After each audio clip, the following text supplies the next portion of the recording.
Alright, so DJ, I dropped a teaser super short, but it basically confirms that the Osmo 360 is coming very soon.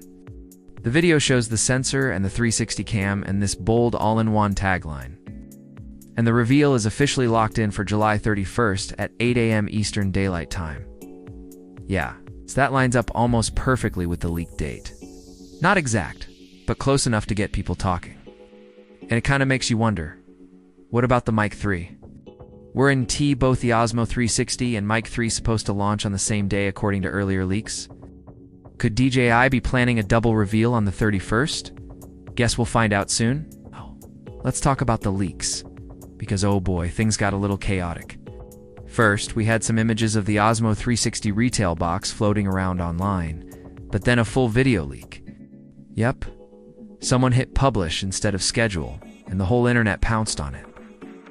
I'm not going to show everything from that clip, but I'll throw in a few shots here and there and share what actually stood out. Starting with the sensor. And yeah, I'm not thrilled to say this, but we were kind of right. It's not rocking a true dual 1-inch sensor setup. Instead, DJI built a brand new 1.1-inch square sensor specifically for 360 video. And here's why that's a big deal. Most 360 cams, like the Insta360 X5, use rectangular sensors. But because the fisheye lens captures a circular image, a lot of that sensor gets cropped out. It's basically wasting pixels. But the Osmo 360's square sensor, that thing makes full use of its area. No cropping, just clean coverage. Also, this camera shoots in 10-bit color, already a step up from the X5's 8-bit. Now the leaked video did a side-by-side comparison with the X5, but it was really apples to apples. The X5 footage was in standard color mode, which cranks up contrast and saturation automatically, while the Osmo 360 was shooting in DLOGM, that's meant for color grading later. So yeah, it looked a bit softer, less punchy, and the shadows were kind of muddy. But here's the thing. Once that DLOGM footage is graded properly, the Osmo 360 could actually match or even beat the X5, especially if it turns out to have better dynamic range. And from the rest of the leaked footage, honestly, it looks sharp enough, and the colors feel more natural. Night mode definitely better on the Osmo 360.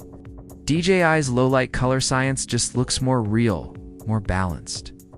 Now, in single lens mode, it works like a regular action cam. You can switch between front and rear lenses while recording. Can shoot up to 5000 at 60 fps. There's also a selfie mode that keeps you in the center of a wide-angle frame without needing to reframe later. And that S in 4K 60 fps. You want slow-mo? Boost mode gives you an ultra-wide 170-degree view at 4K, 120 fps. That's kind of wild for a 360 cam. DJI also made it super easy to connect wirelessly to the Mic 2 or the mini transmitters. You get remote control, on-screen audio levels, and even backup recording. That's handy.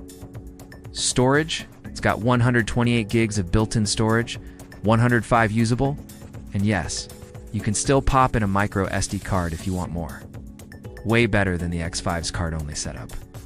Also, it's waterproof up to 10 meters with no extra case. Doesn't overheat even at max settings. And it weighs just 184 grams. Solid. So yeah, aside from the whole dual 1-inch sensor expectation, which didn't happen, everything else we covered in our earlier video pretty much holds up. That's it from me on this one. If you enjoyed the breakdown, a super thanks would mean a lot.